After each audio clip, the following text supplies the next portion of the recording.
Hello everybody, my name is David and I am Miss Husing's brother. And today I'm going to be reading you one of my favorite stories, Curious George Goes to School.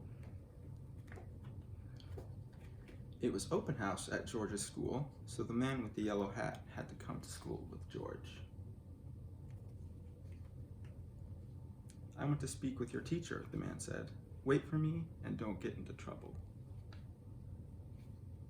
George was standing in front of the art room. He opened the door and peeked in. Mr. Williams, the art teacher, was cleaning up. Hello, George, he said. My students will be coming by with their parents today to show them their work.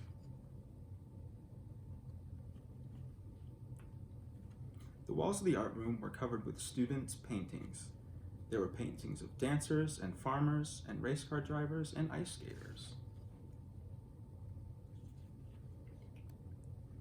On each wall was a chart with the names of all of the children. Each name had a star beside it, except for Alice's name. Poor Alice, said Mr. Williams. She said she left her painting on my desk, but I can't find it.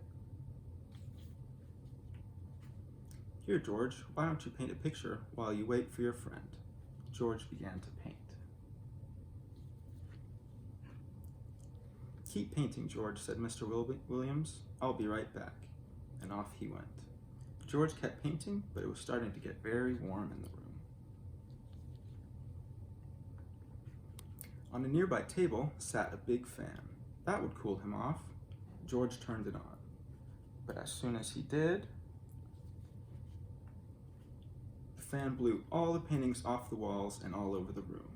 George, cried Mr. Williams, running over. Look what you've done. Paintings everywhere. Mr. Williams turned off the fan. You'd better help me clean up, George, he said. George picked up the papers off the floor, somewhere under Mr. Williams' desk.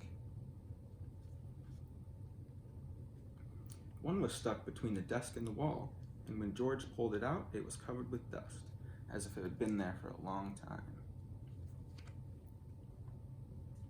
It was a painting of a little girl riding a horse. That's Alice's missing painting, cried Mr. Williams. Now I can give Alice a star. When the paintings were all hanging on the walls again, the students and their parents arrived. There was Alice's painting, and there was George's painting right beside it. Now Alice's name on the chart had a big gold star next to it. Thank you for finding my painting, George, Alice said. I like your painting too. You should have a gold star. I agree, said Mr. Williams, and he gave George a big gold star. The end.